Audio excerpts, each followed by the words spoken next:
If you're sleeping on plastic sheets in plastic pajamas, it's no wonder you're having hot flashes. It might not even be the menopause.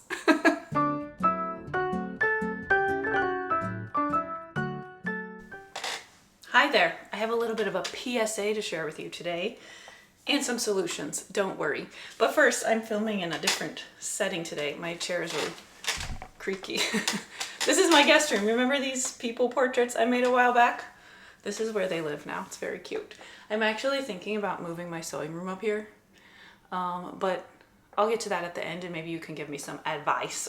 But anyway, today I want to talk to you about, not really about leggings, but yeah, kind of about leggings. This topic was spawned in my mind because my husband and I just went on a trip to Florida. We went to St. Augustine, and then we realized that we were only a couple hours away from Universal Orlando, so we took a side quest and went there for a day. And the thing I was noticing, if you've never been to Florida, it's very, very hot in the summer. And I live in a hot state in the summer too, but it's even more humid in Florida. And our anniversary is in August, so every time we take a trip for our anniversary, it's hot. But the thing I was noticing in Florida, around St. Augustine and at Universal Studios, where people are wearing their clothes all day, is that a lot of women are wearing like two-piece like athletic sets. Let me preface this and say this is not about like the modesty or the appropriateness of anybody's clothes. That's not what I'm touching on here at all. You can wear what you want. But if you are going to be in extreme heat all day, wearing very close to your skin leggings and tops is probably the thing that is going to make you the least cool of any clothing that you can wear. And I think that women might be doing this because they think, well, the smaller my clothing, the cooler I will be. And that is simply not the case. It helps to think about it this way. I saw an athletic brand at the store recently, and it was bragging on the tag. It said, made from recycled water bottles.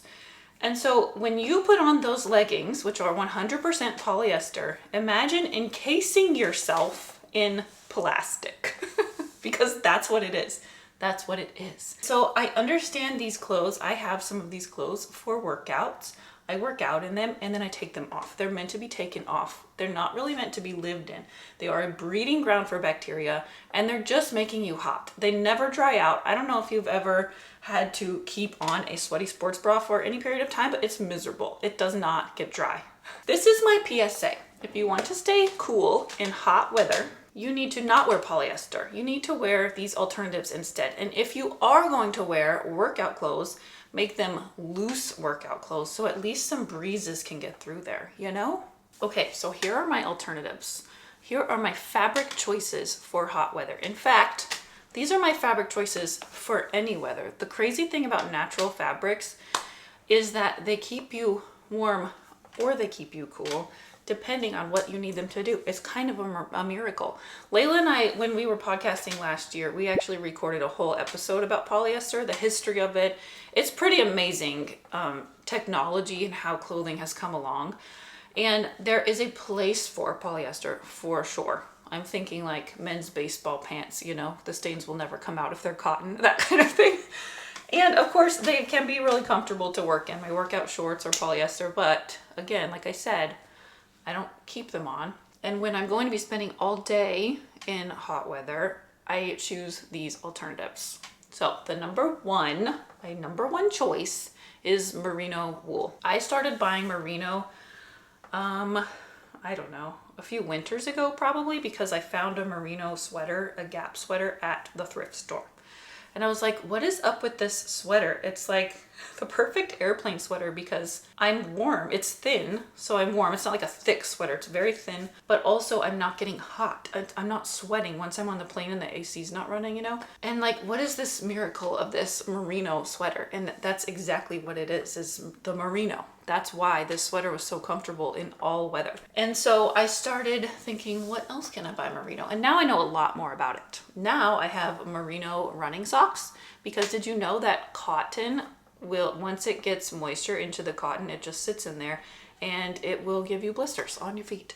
So merino running socks, I love them. I even have a merino sports bra.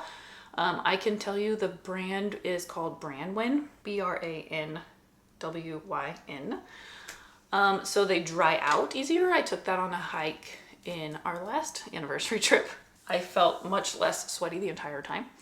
I have merino underwear. So if you're going to be wearing if you know you're going to be sweating all day, that's when I wear those. The barrier about merino though is it's expensive. Oh, you can also buy merino, like long johns, like the thin under, what do you call them? Like base layers. Base layers. I don't have one of those yet. My base layers are rayon, but anything merino is going to keep you comfortable in any weather circumstance. I also have a merino wool workout tank, so it's not like tight. It's just a tank that's from, oh, Patagonia, but I got it at the thrift store.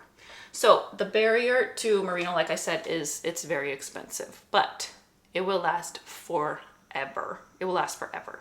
There's a reason it's expensive, because it comes from sheep. People have to actually shear the sheep and make the things, right? I mean, not all sheep, you know, sometimes it's probably alpaca or something, I don't know. Anyway, there's a reason that it costs a lot, but it will also last so much longer than anything polyester ever will. So these are investment pieces, but if that is too much of a barrier for you, then try Poshmark or Vinted or any of those secondhand places. Or like I said, I have found these pieces at the thrift store. But investing in a few of just the undergarments in merino are totally worth the cost. You don't need to replace everything with them. But for those times where you know you're going to be sweaty and need to be comfortable, that's when those pieces are great for. As far as getting fabrics of merino wool, there is one source I found here in the US. It's called Nature's Fabrics, naturesfabrics.com. And they have merino wool in a lot of different colors. Here's one.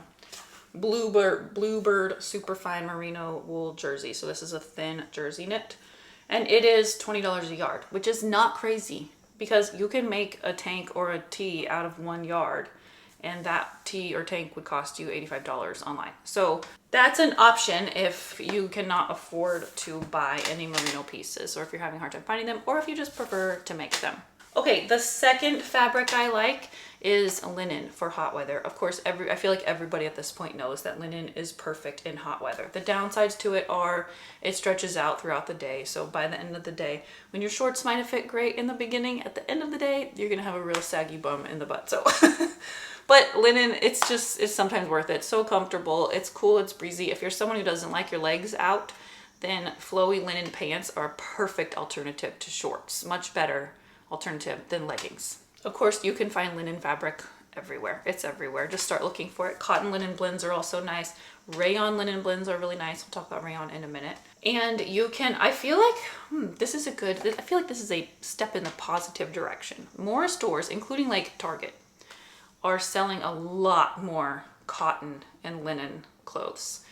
And I think that my girls' generation, they are just more aware of fabric choices than we were when we were their age. And I think the demand is just there now for natural fibers, which is great step in the right direction. I will discuss a tad of just the ethics of fabrics in the clothing industry at the end, but I'm not going to get into it here right now. Okay, after linen, of course, there's cotton. Cotton is a breathable fabric, natural fiber, and you can find it pretty much everywhere. So if you're going to spend all day outside in the heat and you don't have any merino or linen, then just wear cotton. Cotton is also really healthy for you undergarment wise. Of course, it does not wick moisture. This is a point of confusion, I think, for me, because the workout brands, like the polyester brands, say they're moisture wicking, and so you would think, oh well, I do want the moisture wicked away from myself. I'm talking about like underwear specifically, but also it does breed bacteria, whereas cotton holds onto moisture, but at least it doesn't breed bacteria, and it's breathable. So I guess if I have a choice, I'm gonna pick cotton every time. I like the brand Pact for cotton underwear. I didn't think I'd be talking about undergarments so much in one video, but there you go. I hope it helps. Oh, so if you're looking for, chair's so squeaky. If you're looking for fabrics for cotton, this is a question I've had asked before. So there's quilting cotton, and then there's other cottons, like garment cottons.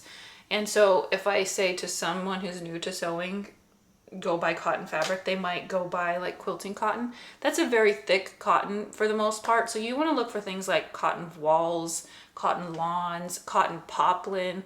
Poplin has like a more rigid shape than some of these other flowier ones. So if you're wanting to make like a crisp shirt dress, cotton poplin is great. And then of course cotton blends with linen or rayon or anything like that are going to be good to look for.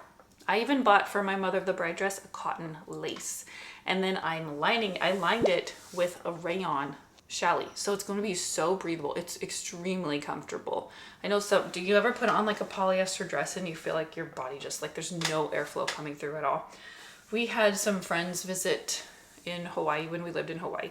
And in Hawaii, or in any humid place, you do not wear like layers. Nobody is wearing pants. I mean, unless they're flowy linen pants.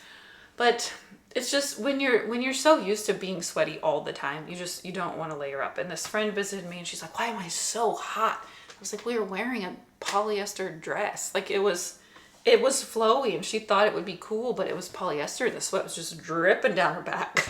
That was my educating her. She's like, "Is that why?" So yeah, that was why.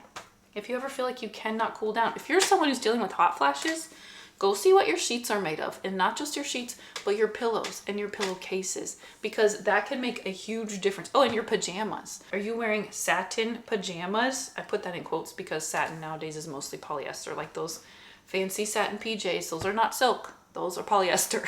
And are your sheets those, what do they call them? Microfiber, super soft, like brushed polyester, something like that.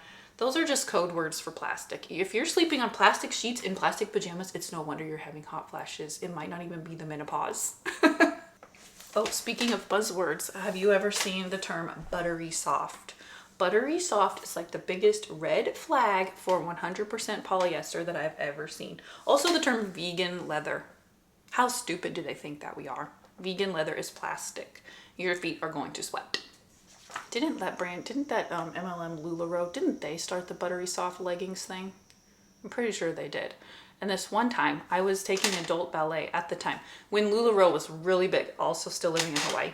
I was taking adult ballet class with some of my mom friends at my kids' ballet studio. And this one woman in our class, she was actually a really good previous dancer, so she was good at this, but she had on like a flowy LuLaRoe top, and she's like, "I've never been so sweaty in my life. I'm never wearing this to ballet again." And it wasn't even like tight against her skin. And it was that buttery soft polyester.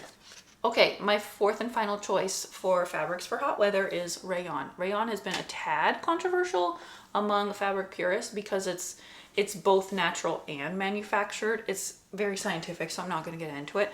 But it is made from natural fibers. This is a rayon top that I made that I'm wearing right now. And I think it holds up pretty well. Some of them, if they're cheaper, they will sort of, I think fading is probably the biggest issue I've had with it. But I have tops that I've made from rayon that still look nice like 6 years later. They don't pill or anything like that.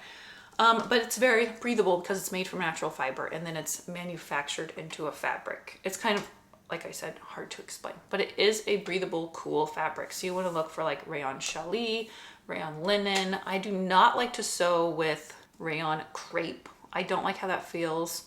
I'm just helping you if you're shopping online for rayon. I also avoid crinkle rayon.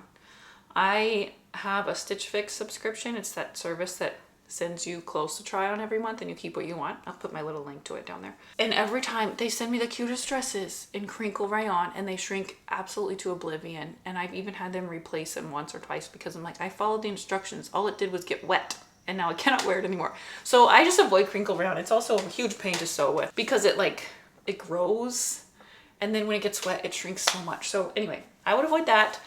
If you want to start sewing with rayon, if you're shopping for clothes made out of rayon, I would start with rayon challis. Online, it might be harder. They might not say exactly what the clothes are made out of. But if it says 100% rayon and it doesn't look crinkly, it's probably fine. Okay, let me speak to the ethical side of fabrics and garment making just very briefly because I am not an expert. But I did listen to a podcast recently and I can't remember what it was right now, but I will find it so I can link you to it. And it was interviewing someone who has done extensive research in this, and basically the conclusion was that you really just can't shop ethically in the US for clothes. The thing that you can do is to buy fewer clothes.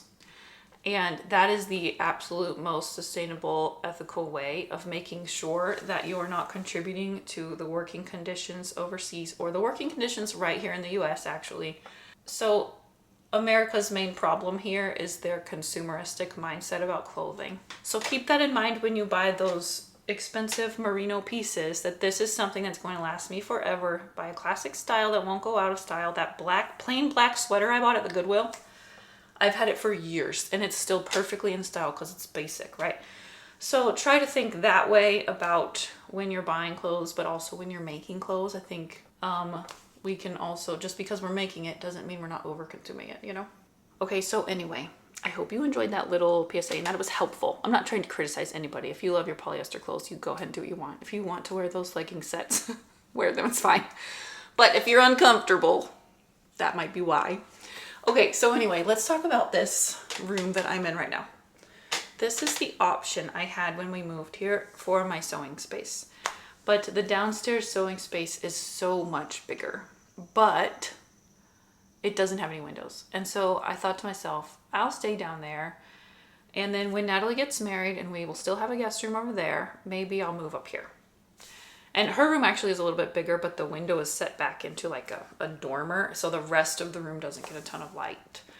So time went by and I really miss having a window. I really feel like I'm kind of in a dungeon down there, even though it's big, it's nice and cool down. Actually, it's freezing down there in the summer, really hot in the winter. And so I'm thinking about moving up here. My husband though, he's like, you should be really, really sure though before we move that heavy desk. Because it's very, very heavy. I don't know. What do you guys think? Is a smaller room with a window a worthy trade-off? Even just like filming in here. Because, you know, if you're filming yourself and then I have to edit myself and I'm in my 40s, which is already a struggle. I'm aging, you know? And the lighting down there is so bad. It's so bad. And I've done everything I can with lights and things to improve it, but it's not been very good for my self-esteem. Whereas filming here next to a window is like so different. Anyway, that's probably really vain, but tell me your advice and thoughts. I know it's not about the size really, because you remember my really tiny sewing room before. It's really not a problem for me. Also, if I moved, my son's a musician and his bedroom is also down there, his bedroom and bathroom. And he has like, his wall is lined with guitars, his computer space, his vinyl collection, like he hasn't complained at all. But wouldn't it be nice if he could sort of move out of there and put his guitars, have like studio space basically. So I don't know, I feel like I just talked myself into wanting to move up here, but I keep waffling. And I think the only reason I'm waffling is because it will be a lot of work. But my husband is really kind and he would do it for me. I know he would. He already said he would. So I don't know. Tell me what you think I should do. What should I do? Anyway, I'll see you guys soon. I have a lot of great stuff coming up. I'm going to the fair next weekend. I entered a bunch of stuff. My daughter's wedding is only 1 month away, so I'll finally get to show you the dress. I'm going to start working on finishing my great-grandmother's quilt, and I'm going to do a sew-along of the newest doll pattern that I'm working on. So stay tuned for all of that in the next 4 or 5 weeks, and I'll see you soon.